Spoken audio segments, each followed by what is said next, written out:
سراجی channel کے محترم ناظرین و سامعین حضرات، السلام علیکم ورحمۃ اللہ وبرکاتہ۔ سوشل میڈیا سے جڑے اکثر حضرات بخوبی یہ جانتے ہوں گے کہ پچھلے کچھ دنوں سے حضور شیخ الاسلام والمسلمین کی وہابی ذبیحہ والے بیان کو لے کر کچھ لوگ باویلا مچائے ہوئے ہیں، جس پر فقیہ اعظم حضور شیخ الاسلام والمسلمین کے موقف کی وضاحت جانشین حضور شیخ الاسلام حضرت علامہ سید حمزہ میاں صاحب قبلہ کی جانب سے پیش بھی ہو چکی ہے۔ اب ہونا تو چاہیے تھا کہ اس پر تمام تر بحث کا اختتام ہو جاتا، لیکن افسوس اس کے باوجود زبانیں بند ہونے کا نام نہیں لے رہی ہے، اور کچھ بدبخت و ناسبیوں کی زبانیں تو اتنی بڑھ گئی کہ وہ اس مسئلے کی آڑ میں اپنے بغض و حسد کا ثبوت دیتے ہوئے سرکار شہزادہ رسول اولاد مولا علی نبی غوث اعظم فرزند مخدوم اعظم تاجدار اہل سنت مجدد دورہ غوث زماں حضور شیخ الاسلام والمسلمین کی شان مقدسہ میں طرح طرح کی گستاخیاں کرتے ہوئے نظر آ رہے ہیں معاذ اللہ۔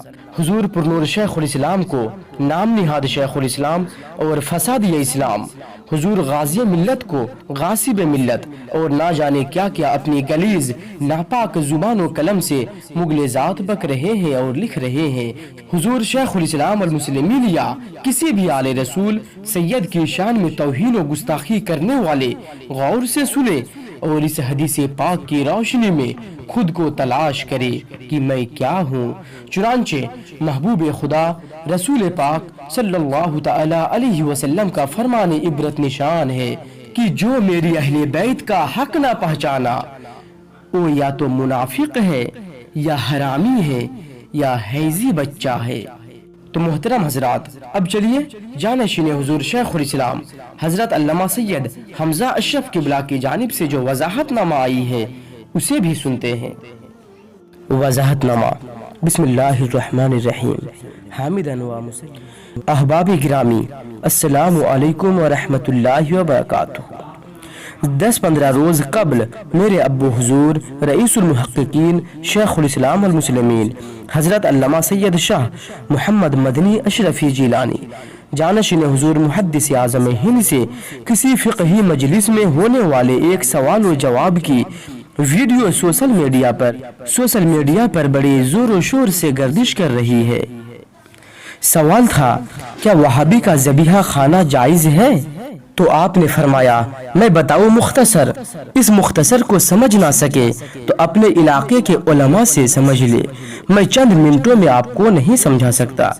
اس جواب کا مختصر یہی ہے کہ جس وہابی کی بد مذہبیت حد کفر کو پہنچ چکی ہے اس کا ذبیحہ مردار و حرام ہے، اور جس کی بد مذہبیت حد کفر کو نہیں پہنچی ہے اس کا ذبیحہ حرام نہیں۔ مذکورہ جواب پر جو رد عمل ہوا سوشل میڈیا سے وابستہ حضرات سے مخفی نہیں۔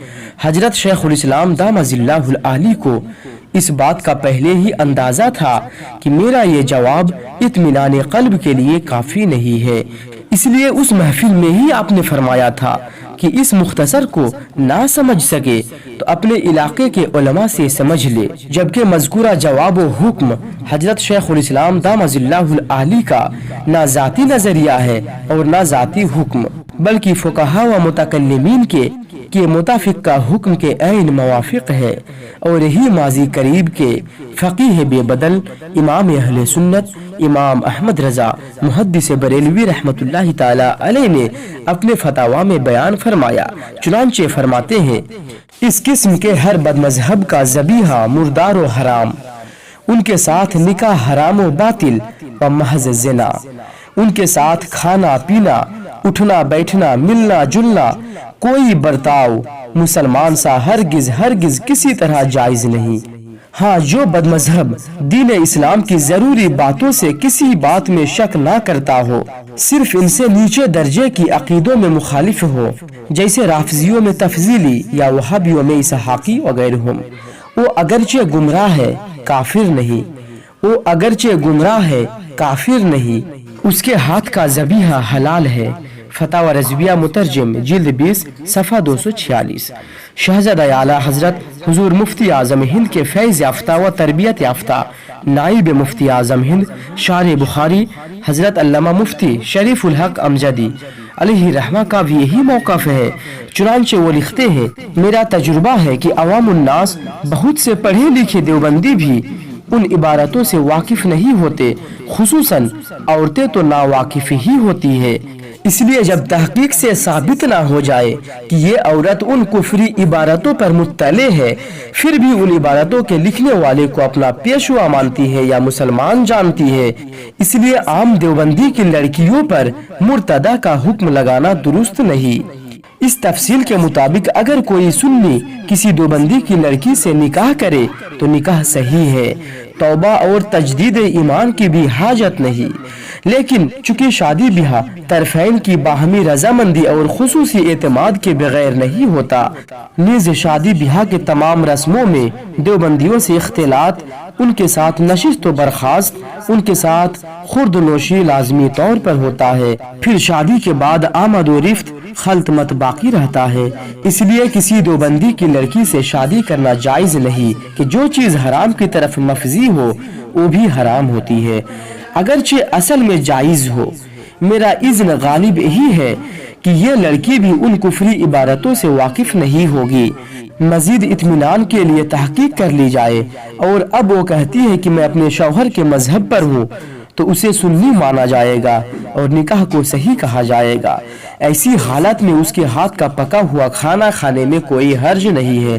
فتاوی شارح بخاری جلد 3 صفحہ نمبر 287۔ ایک علم دوست آدمی خود یہ فیصلہ کر سکتا ہے کہ حضرت شیخ الاسلام دامت ظلہ کا جو جواب ہے وہ امام اہل سنت قدس سرہ اور شارح بخاری علیہ رحمہ کے جواب کے عین مطابق ہے یا مخالف۔ پھر بھی اگر کسی کو کسی قسم کا تردد یا خلجان تھا تو علمی دیانت کا تقاضا تھا کہ حضرت سے خود رابطہ کرتے اور اپنے شکوک و شبہات کا ازالہ کرتے۔ اگر حضرت کا موقف علماء اہل سنت کے موقف کے خلاف ہوتا تو پھر جو لکھنا تھا لکھتے، مگر افسوس کہ یہ نہ کر کے بعض حضرات نے جواب لکھ کر سوشل میڈیا پر نشر کیا۔ حضرت شیخ الاسلام اطال اللہ عمرہ نہیں چاہتے ہیں کہ علماء اہل سنت کے بیچ کسی غیر ضروری بحث کا آغاز ہو اور جماعت میں انتشار ہو۔ بعض حضرات نے یہ تاثر دینے کی ناکام کوشش کی کہ حضرت شیخ الاسلام ادم اللہ ذلہ کا نظریہ امام اہل سنت قدس سرہ کے خلاف ہے، جبکہ حضرت شیخ الاسلام کی نظر میں حق و ثواب وہی ہے جو امام احمد رضا کے افکار و نظریات کے عین موافق ہے۔ اسی پر بس نہیں بلکہ کچھ سالوں قبل ایک مولانا صاحب حسام الحرمین کی تصدیق کے لیے آئے تو حضرت نے فرمایا کہ مولانا عرب و عجم کے جن اباقیر نے تصدیق کر دی ہے وہ صدیوں کے لیے تصدیق ہو گئی، اب امام احمد رضا قدس سرہ کے مستفتی جیسے کوئی فقیہ پیدا ہو تو ان سے تصدیق کرائیے گا۔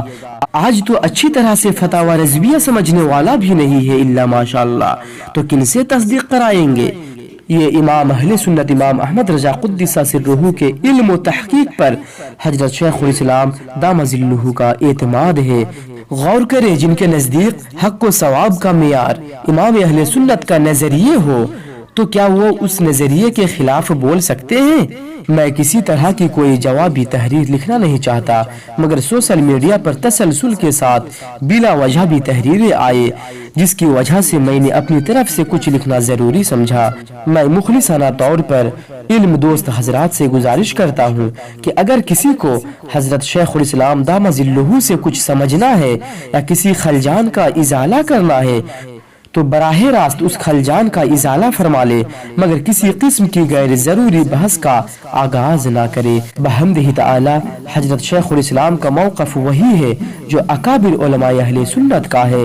اللہ تعالی جملہ مسلمانان عالم کی ہدایت فرمائے، آمین، بجاہ اشرف الانبیاء والمرسلین صلی اللہ تعالی علیہ وسلم۔ فقط السلام سید حمزہ اشرف کچھوشبی، جانشین شیخ الاسلام کچھوشا مقدسہ۔ سیدی مرشدی شاہ مدنی میاں جو غلام آپ کا آج کہلائے گا، جو غلام آپ کا آج کہلائے گا۔ اشرفی تاج سر پر سجائے ہوئے، اشرفی تاج سر پر سجائے ہوئے، انشاءاللہ وہ جنت میں کل جائے گا۔ اشرفی